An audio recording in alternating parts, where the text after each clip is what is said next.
xóa này sông có dễ hẳn chán miệng gai thì mùi là sáp lộn rộn tâm mô cọp lại bọn gô lý sông đầy đồn mô tế sai cùng đốt ba chàn bàn xóa dài mực đốt một sổ khiêu hay chán đọc bài bọn hi lip rì rong thì mực dài bọn gô lý sông đầy đầm mô tế sai ôn cho kì cái tràn nhỏ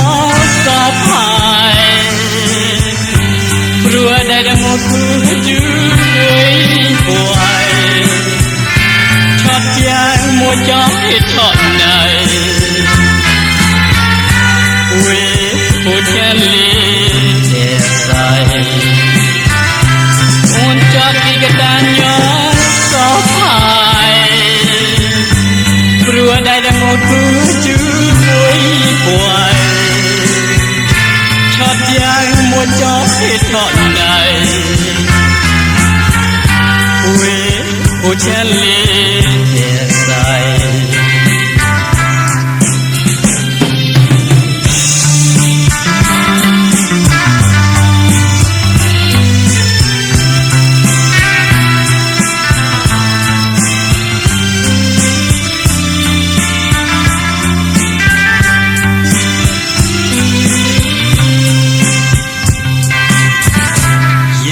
chán lộn con xóa này sông có dễ hẳn chán mi lộn gai thì mùi là sáp lộn rộn tâm mô cọp lại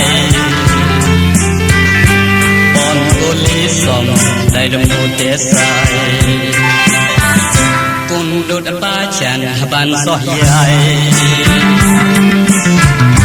mực đốt một sổ khiêu hay chán đọc bài bọn hi lip rì rong thì mực dài bọn cô lý sông đầy đầm mô tế sai ôn cho kì cái tràn nhỏ sọp hai rùa đầy đầm mô khu chữ cuối hoài chót chán mua cho hết thọn này quê phố chen ly để sai ôn cho kì cái tràn nhỏ sọp hai rùa đầy đầm mô khu chữ cuối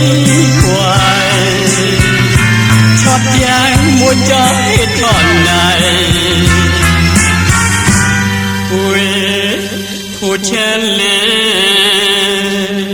để sai